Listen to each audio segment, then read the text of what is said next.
এক সপ্তাহের ব্যবধানে আবারও বেড়েছে নিত্য প্রয়োজনীয় সবজির দাম।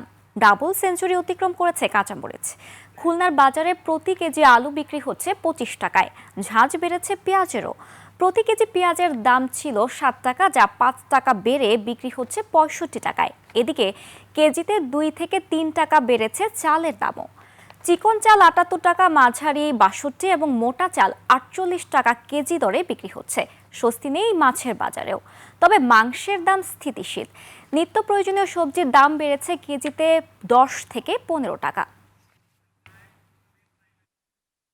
জীবন অবাক না করলে কে করবে? 28% মিল্ক ফ্যাটের অবাক করার সাথে ফ্রেশ মিল্ক পাউডার। জীবন অবাক করুক প্রতিদিন। খুলনার গল্লামারী বাজার থেকে আজকের নিত্যপণ্যের বিস্তারিত জানতে যুক্ত হচ্ছি আশরাফুল ইসলাম নূর। নূর, আজকের বাজার দর সম্পর্কে আমাদের বিস্তারিত জানাবেন। আমরা দাঁড়িয়ে আছি খুলনার গল্লামারী কাঁচা বাজারে। এইটাই কিন্তু খুলনা মহানগরীর একটি প্রবেশদ্বার। খুলনার শস্য ভাণ্ডার খ্যাত ডুমুরিয়া থেকে সমস্ত তরিতরকারি তাজা এই রুট দিয়েই প্রবেশ করে। আমি যদি আপনাদেরকে একটু দেখাই, কাঁচা বাজারের অবস্থা কিন্তু অস্থিতিশীল, ঊর্ধ্বমুখী। ক্রেতা বিক্রেতাদের সাথে কথা বলে জানতে পেরেছি যে প্রতিটি কাঁচা বাজার তরিতরকারির দাম সপ্তাহান্তে 8, 10 এবং কোনোটি 15 টাকা দরে কেজি দরে বেশি বিক্রি হচ্ছে। বেগুন 90 টাকা, বরবটি 80 টাকা, পটল 40 টাকা, ঢেঁড়স 80 টাকা, করল্লা 60 টাকা, লাউ প্রতি পিস 50 থেকে 55 টাকা, পুঁই শাক ও লাল শাক প্রতি কেজি 50 টাকা, পেঁপে 40 টাকা এবং বাজারে মৌসুমের প্রথম প্রবেশ করেছে শিম, সেটি কিন্তু 240 টাকা কেজি দরেই বাজারে প্রবেশ করেছে। এভাবে প্রতিটি শাক, সবজি এবং তরিতরকারির দাম কিন্তু অস্থিতিশীল, ঊর্ধ্বমুখী।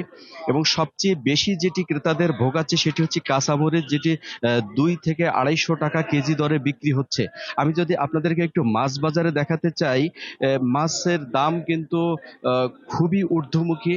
সুন্দরবনে প্রবেশ বন্ধ থাকার কারণে মিঠা পানির মাছগুলো একটু উচ্চ দামেই বিক্রি হচ্ছে, যেখানে রুই 400 থেকে 450 টাকা, টেংরা 500 থেকে 600 টাকা, পাবদা 400 থেকে 450 টাকা, চিংড়ি মাছ 600 থেকে 650 টাকা কেজি, গরিবের মাছ তেলাপিয়া 200 থেকে 250 টাকা, ভেটকি 600 থেকে 900 টাকা এবং ভরা মৌসুমেও কিন্তু ইলিশ বাজার শূন্য, যেটি 2000 থেকে 2500 টাকা কেজি দরে বিক্রি হচ্ছে ইলিশ। এবং চালের বাজার ঘুরে যেটি জানতে পেরেছি, সপ্তাহান্তে কিন্তু প্রতি প্রকার চালের দাম 2 থেকে 3 টাকা কেজি দরে বেড়েছে। মাছের বাজার সবচেয়ে বেশি ঊর্ধ্বমুখী, ক্রেতা শূন্য। আপনাদেরকে দেখাচ্ছি, যেটি দেশি বেলে মাছ সেটি কিন্তু 1000 এবং 1200 টাকা, ট্যাংরা মাছ 600 টাকা। এভাবেই প্রতিটি বাজারে, বিশেষ করে মাছ বাজারে কিন্তু ক্রেতা শূন্য। তরিতরকারির বাজারে ক্রেতা থাকলেও ক্রেতাদের সাথে কথা বলে যেটি জানতে পেরেছি, তাদের দাবি একটি স্থিতিশীল বাজার ব্যবস্থা। এই ছিল আমার কাছে খুলনার গল্লামারী থেকে সর্বশেষ। ধন্যবাদ নূর আপনাকে।